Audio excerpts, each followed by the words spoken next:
Good morning, dear students. Welcome to SYH Guru. Please like our videos, share our videos, and subscribe our channel. Dear students, మనము గత 2 పీరియడ్లుగా 3వ పాఠమైన హిందీ దివస్ను నేర్చుకుంటూ ఉన్నాం. హిందీ దివస్ అంటే మనం అంతకుముందు తెలుసుకున్నాం హిందీ దినోత్సవము అని. ఓకే, సరే, ఈ హిందీ దినోత్సవాన్ని, ఈ హిందీ డేని మనము ఎప్పుడు జరుపుకుంటాం?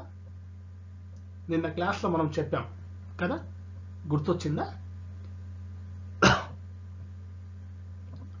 హిందీ దినోత్సవాన్ని మనము ఎప్పుడు జరుపుకుంటాం?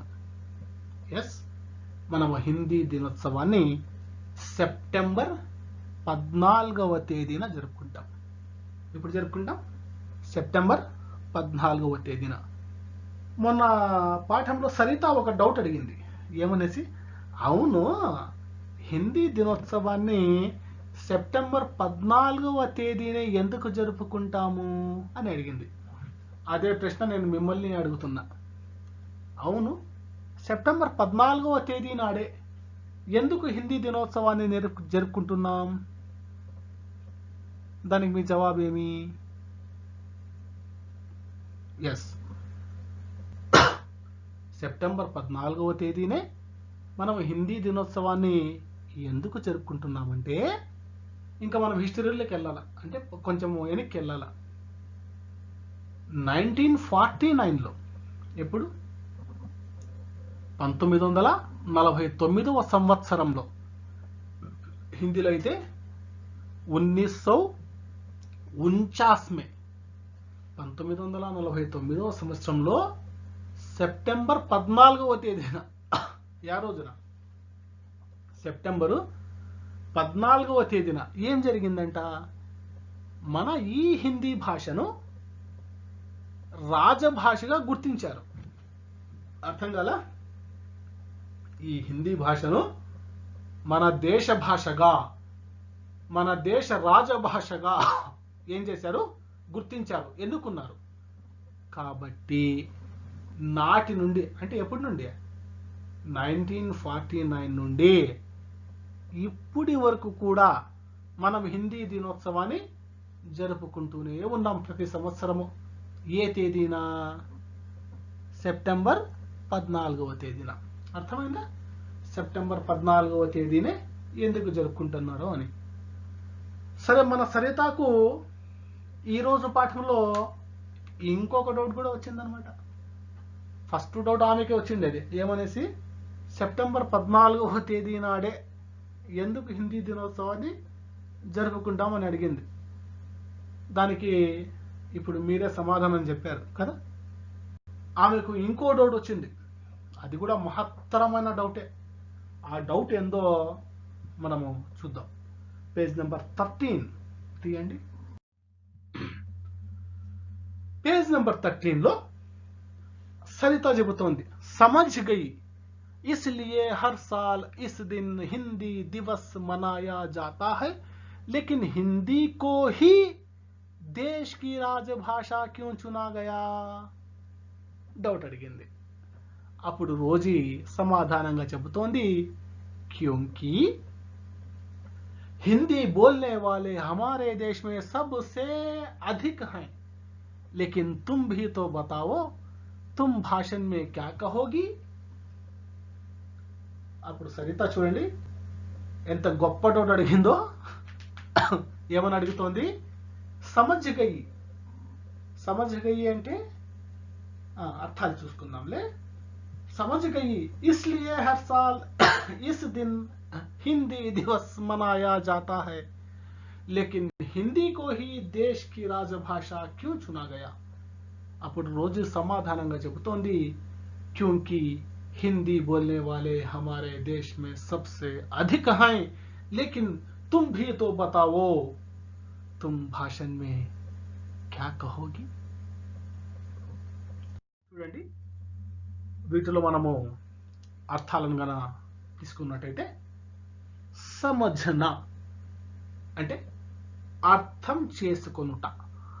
సమझना అనగా అర్థం చేసుకొనుట. హర్ సాల్ పదాలు మీకు కనబడుతున్నాయి కదా టెక్స్ట్ బుక్ లో, కనబడితే వాటిని అండర్లైన్ చేసుకొని అర్థం రాసుకోండి. ఓకేనా? హర్ సాల్ అంటే ప్రతి సంవత్సరం. మనాన అంటే జరుపుకొనుట. చునన ఎంపిక చేయుట అంటే సెలెక్ట్ చేయడం, చూస్ చేయడం. ఓకేనా? అధిక్ అంటే ఎక్కువ. అధిక్ అనగా ఎక్కువ. భాషణ్, భాషణ్ అంటే ఉపన్యాసము. భాషణ్ అనగా అర్థమేమి? ఉపన్యాసము. మన ఈ పాపకు సరితాకు ఏం డౌట్ వచ్చిండేది? సమజ్ గయి అర్థమైపోయినట. ఏమర్థమైపోయింది? హిందీని అంటే సెప్టెంబర్ 14ని హిందీ దినోత్సవంగా ఎందుకు జరుపుకుంటారు అనే విషయం అర్థమైపోయిందంట. ఆమెకి ఇంకో డౌట్ వచ్చింది. ఏమి? సమజ్ గయి ఇస్లియే హర్ సాల్ ఇస్ దిన్ హిందీ దివస్ మనాయా జాతా హై. కాబట్టి ఈరోజు హిందీ దినోత్సవం జరుపుకుంటున్నాం. ఓకే, అర్థమైపోయింది. అయితే హిందీ కో హి దేశ్ కి రాజభాష క్యూ చునా గయా? అవునప్ప, నాకైతే విషయం అర్థమైందిలే. అయితే హిందీ భాషనే మన దేశ రాజభాషగా ఎందుకు ఎన్నుకున్నారు? ఆమెకు డౌట్ వచ్చింది. అంటే ఇప్పుడు మనం ఉన్నాంపా, ఆంధ్రప్రదేశ్లో ఉన్నాం. మన భాష ఏది? మాతృభాష తెలుగు. తెలంగాణ ప్రజల మాతృభాష తెలుగునే కదా. కర్ణాటక ప్రజల మాతృభాష కన్నడ. తమిళనాడులో ఏం మాట్లాడతారు? తమిళం. కేరళలో ఏం మాట్లాడతారు? మలయాళం. మహారాష్ట్రలో ఏం మాట్లాడతారు? మరాఠీ. ఒరిస్సాలో ఏం మాట్లాడతారు? ఒరియా. అంటే ఎవరికి వాళ్ళని డౌట్ వస్తుంది. అవును, హిందీనే దేశ భాషగా ఎందుకు చేయాలా? తెలుగును చేసిండేమే, అవుయా కన్నడని చేసిండేమే, సరేపా తమిళ్ని చేసిండేమే, డౌట్ వస్తుంది కదా. ఇన్ని భాషలు మన దేశంలో ఉండి కూడా ఈ భాషలన్నీ కాదని హిందీ భాషనే దేశ భాషగా, అంటే మన దేశం యొక్క రాజభాషగా ఎందుకు ఎన్నుకున్నారు అనేసి డౌట్ అడిగింది. ఎవరు? సరిత. దానికి సమాధానంగా రోజీ ఏం చెప్తుందో చూడండి. హిందీ బోల్నే వాలే హమారే దేశ్ మే సబ్సే అధిక్ హై. అప్పుడు రోజీ చెప్తోంది, అమ్మా సరిత, మన దేశంలో హిందీ భాష మాట్లాడేవారు చాలా మంది ఉన్నారు. ఎంతమంది ఉన్నారంట? చాలా మంది ఉన్నారంట, చాలా మంది ఉన్నారంట. అంటే నాన్న ఇక్కడ మన తెలుగు భాష అనుకోండి, కేవలం 2 రాష్ట్రాలలో మాత్రమే మాట్లాడతారు. లైక్ యాజ్ ఆంధ్రప్రదేశ్ ఇంకా తెలంగాణలో మాట్లాడతారు, అంతే కదా. కన్నడ అయితే కర్ణాటకలో మాత్రమే మాట్లాడతారు, అవునా లేదా? తమిళం అయితే తమిళనాడులో మాత్రమే మాట్లాడతారు, అవునా లేదా? అయితే ఈ హిందీ భాష మాత్రము మన దేశంలో దాదాపు 10 పెద్ద పెద్ద రాష్ట్రాలలో మాట్లాడతారు. ఎన్ని రాష్ట్రాలలో? దాదాపు 10 రాష్ట్రాలలో. అది పెద్ద పెద్ద రాష్ట్రాలు అవి, దాదాపు పెద్ద పెద్ద రాష్ట్రాలు అవి. అటువంటి రాష్ట్రాలలో హిందీని మాతృభాషగా వాడతారు. ఈ విధంగా హిందీ మాతృభాషగా ఉన్న రాష్ట్రాలు ఏవేవో తెలుసా? బీహార్, ఛత్తీస్గఢ్, హర్యానా, హిమాచల్ ప్రదేశ్, జార్ఖండ్, మధ్యప్రదేశ్, రాజస్థాన్, ఉత్తరప్రదేశ్, ఉత్తరాఖండ్, ఢిల్లీ.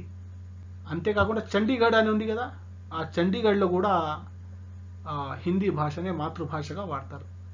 ఈ విధంగా మన దేశంలో చాలా రాష్ట్రాలలో హిందీ మాతృభాషగా ఉంది. కాబట్టి హిందీ చాలా మందికి తెలిసిన భాష కాబట్టి ఈ హిందీ భాషనే ఏం చేశారంటే మన దేశ రాజభాషగా ఎంపిక చేసి ఆ తక్కువ ప్రాంతాలు అంటే మీ ఎక్కువ మందికి వచ్చిన భాషను తక్కువ మందికి నేర్పుతున్నారు అనమాట. అంటే ఇప్పుడు చూడండి, మనము తెలుగును బేస్ చేసుకొని మనము తమిళనాడుకి వెళ్తే మనకి తెలుగు అర్థం కాదు, అయితే అక్కడ హిందీని మాట్లాడితే అర్థం చేసుకుంటారు. ఈ విధంగా మనము మన హిందీ భాషను నేర్చుకునేసి దేశంలో మనం ఎక్కడైనా మనము తిరగవచ్చు. మళ్ళీ అడుగుతుంది, సరే సరిత, నువ్వు నీ ఉపన్యాసంలో ఏమేమి చెప్పాలనుకున్నావు అంటే అప్పుడు సరిత ఏం చెప్పిందో చూడండి.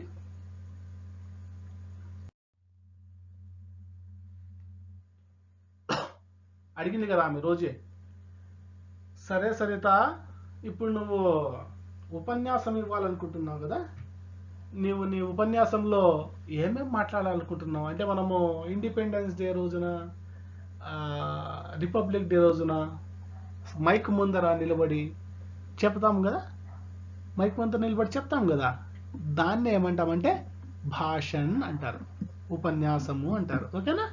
రోజు అడుగుతుంది, అవును నువ్వు ఏం ఉపన్యాసం ఇవ్వాలనుకున్నావు అంటే అప్పుడు సరిత చెబుతోంది, తో సునో అభినయ కర్తే హుయే బతాతి హే. అభినయ కర్తే హుయే అంటే యాక్టింగ్ చేస్తూ, అంటే ఆమె ఇప్పుడు డైరెక్ట్గా ఇప్పుడే ఉపన్యాసం ఇవ్వాలా, అయితే ఆమె ఎలా ఉపన్యాసం ఇస్తుందో చూపిస్తోంది. అవునా? అలా చూపించడాన్ని యాక్టింగ్ చేయడం అంటారు కదా, వాటిని హిందీలో ఏమంటామంటే అభినయ కర్తే హుయే అంటారు. ఆమె చెబుతోంది, తో సునో अभिनय करते हुए बताती है, प्रधानाध्यापक जी एवं गुरुजनों, भाइयों और बहनों, आप सबको हिंदी दिवस की हार्दिक हार्दिक बधाई। हिंदी हमारे देश की राजभाषा है, इसे सीखना हमारे लिए बहुत जरूरी है। सरिता ने भाषण में और क्या क्या कहा होगा? ఇక్కడ సరిత చెబుతోంది, చూడండి ఏం చెబుతోంది. తో సునో अभिनय करते हुए बताती है, प्रधान अध्यापक जी एवं गुरुजनों, भाइयों और बहनों, आप सबको हिंदी दिवस की हार्दिक बधाई। हिंदी हमारे देश की राजभाषा है, इसे सीखना हमारे लिए बहुत जरूरी है। सरिता ने भाषण में और क्या क्या कहा होगा?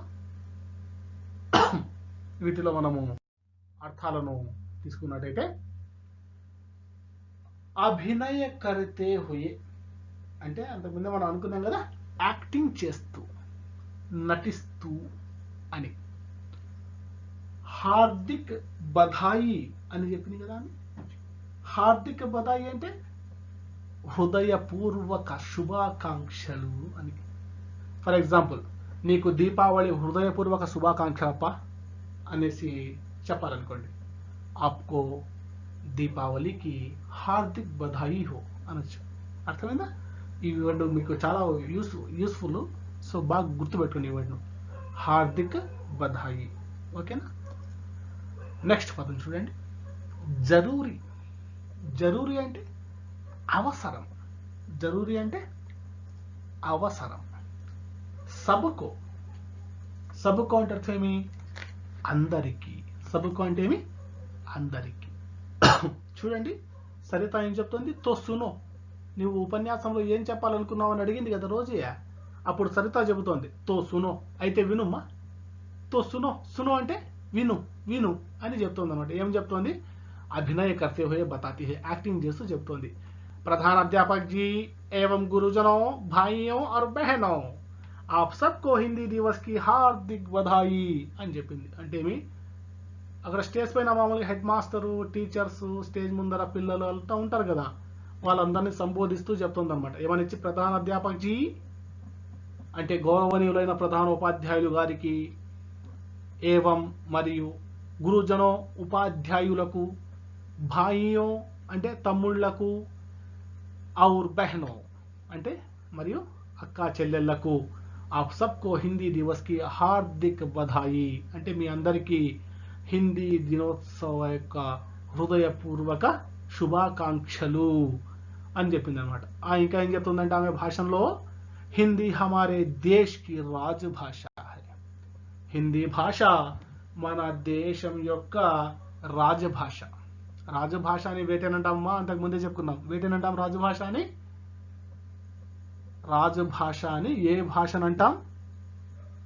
అంతకుముందు మనం చెప్పుకున్నాం కదా, ఏ భాష ద్వారా అయితే ప్రభుత్వ కార్యకలాపాలు కొనసాగుతాయో అటువంటి భాషను ఏమంటామంటే రాజభాష అంటాం. ఏం చెప్పింది మే? హిందీ హమారే దేశ్ కి రాజభాష హై. హిందీ మన దేశం యొక్క రాజభాష. ఇసే సీఖనా హమారే లియే బహుత్ జరూరీ హై. ఈ హిందీ భాషను నేర్చుకోవడము మా కొరకు చాలా అవసరం. హమారే లియే అంటే మన కొరకు చాలా అవసరం.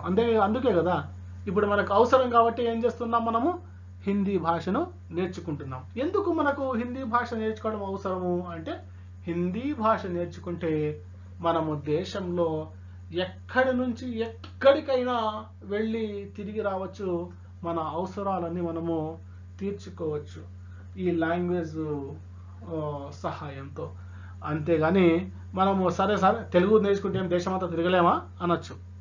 ఓకే, తెలుగు నేర్చుకుంటే కూడా ఇప్పుడు చూడండి, మనము మన తెలుగును అంటే మన భాష కర్ణాటకలో మాట్లాడితే మనకు అర్థం కాదు, ఒరిస్సాలో మాట్లాడితే అర్థం కాదు, మహారాష్ట్రలో మాట్లాడితే అర్థం కాదు, అవునా లేదా?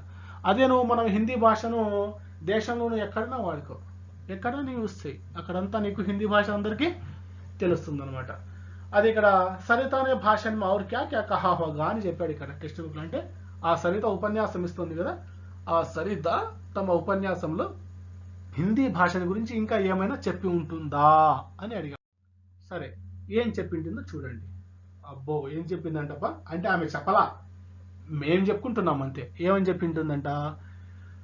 భారత్ కి విభిన్న భాషాయే రంగ్ బిరంగి ఫూల్ హై తో ఉసే మిలానే వాలా ధాగా హిందీ హై. అంటే భారతదేశంలో చాలా భాషలు ఉన్నాయి కదా, మనకు తెలుగు ఉంది, మన దేశంలో ఉందా లేదా? కన్నడ భాష ఉంది, తమిళం ఉంది, మలయాళం ఉంది, ఒరియా ఉంది, గుజరాతీ ఉంది, మరాఠీ ఉంది, మణిపూరి ఉంది, అవునా లేదా? ఈ విధంగా ఎన్నో భాషలు ఉన్నాయి కదా. చెబుతున్నాడు భారతదేశంలో గల రకరకాల భాషలు, భారత్ కి విభిన్న భాషయే, భారతదేశంలో గల వివిధ భాషలన్నీ రంగ్ బిరంగి ఫూల్ హై అంటే రంగు రంగులతో కూడిన పువ్వుల వంటివి తో సే మిలానే వాలా ధాగా హిందీ హై. అయితే ఆ పువ్వులన్నీ కలిపి ఒక దండలా మార్చే దారము లాంటిది ఏది? హిందీ భాష అనేసి ఇక్కడ హిందీ గురించి మనము గొప్పగా చెప్పచ్చు. అంతకుముందే మనం చెప్పుకున్నాం కదా, ఇప్పుడు మనం అంతా భరతమాతను చూసింటాం కదా, ఎన్నిసార్లు బొమ్మలు చూసింటాం. అటువంటి భరతమాతను బొట్టు లేకుండా ఊహించగలమా? భరతమాతకు బొట్టు లేకుండా ఊహించగలమా? చెబుతున్నాడు, భరతమాతకు బొట్టు ఎంతటి ప్రాధాన్యత కలిగి ఉందో అంతటి ప్రాధాన్యత మన దేశానికి హిందీ భాషను కలిగి ఉంది, అవునా లేదా? హిందీ దేశ్ కి పెహచాన్ హై. మన హిందీ భాష దేశానికే గుర్తింపు లాంటిది, అవునా లేదా? 1875లోనే స్వామి దయానంద సరస్వతి అనేసి ఒక సమాజాన్ని స్థాపించారు, ఆర్య సమాజం. ఆ ఆర్య సమాజాన్ని స్థాపించిన దయానంద సరస్వతి గారు కూడా తమ ఆర్య సమాజ సిద్ధాంతాలను ప్రచారం చేయడానికి హిందీ భాషనే ఎంచుకున్నారు. ఈ విధంగా 1875 నుంచి స్వాతంత్ర సమరం వరకు ఎవరు ఏ ఉద్యమం చేపట్టినా హిందీ భాషను బేస్ చేసుకొని హిందీ భాష ఆధారంగానే అందరూ ఉద్యమాలను చేపట్టడం జరిగింది. కాబట్టి మన దేశంలో హిందీ భాషకు అంతటి ప్రాధాన్యత ఉంది. నేటి పరిస్థితుల్లో భారతదేశ వ్యాప్తంగానే కాకుండా ప్రపంచవ్యాప్తంగా కూడా హిందీకి మంచి డిమాండ్ ఉందన్నమాట, మంచి డిమాండ్ ఉంది. అసలు ప్రపంచంలో చాలా మంది మాట్లాడే భాషలలో మన హిందీ భాష 3వ స్థానాన్ని ఆక్రమించింది. చూడండి ఇప్పుడు ఎంత డిమాండ్ ఉంటుందో, అవునా లేదా? ఈ విధంగా కాబట్టి మనం అందరము ఖచ్చితంగా ఏం చేయాలంటే హిందీని నేర్చుకోవాలి. హిందీని నేర్చుకోవాలంటే చదవడం మాత్రమే కాదు, చదవడము రాయడం మాత్రమే కాదు, మాట్లాడడం కూడా నేర్చుకోవాలి. సరే, మాట్లాడడం ఎట్లా సార్ నేర్చుకోవాలంటే ఏం లేదు, ఎన్ని వీలైతే అన్ని ఎక్కువ పదాలు నేర్చుకుంటూ పోవడం. మనకు కళ్ళ ముందర ఏం బొమ్మ కనబడితే ఆ బొమ్మను గురించి హిందీలో మాట్లాడడానికి ప్రయత్నించడం అంతే, దాంట్లో కనబడే యాక్టివిటీస్ని బేస్ చేసుకొని. ఈ విధంగా చేస్తే మనం హిందీలో హ్యాపీగా మాట్లాడచ్చు. ఓకేనా? దీంతో ఈ పాఠం అంతా అయిపోయింది. ఈ పాఠానికి సంబంధించి మీకు ఏమైనా డౌట్స్ ఉంటే మామూలే మీకు ఏమైనా డౌట్స్ ఉంటే కింద కామెంట్ బాక్స్లో మీ డౌట్స్ అన్నీ రాయండి. నేను ఖచ్చితంగా మీకు నెక్స్ట్ క్లాస్లో వాటిని క్లారిఫై చేయడం జరుగుతుంది. ఓకేనా? దాని సమాధానాలు నేను టెక్స్ట్ రూపంలోనే ఇచ్చేస్తాను అక్కడే కామెంట్గా. ఓకేనా? Right. Okay, keep watching SYH Guru. Thanks for watching.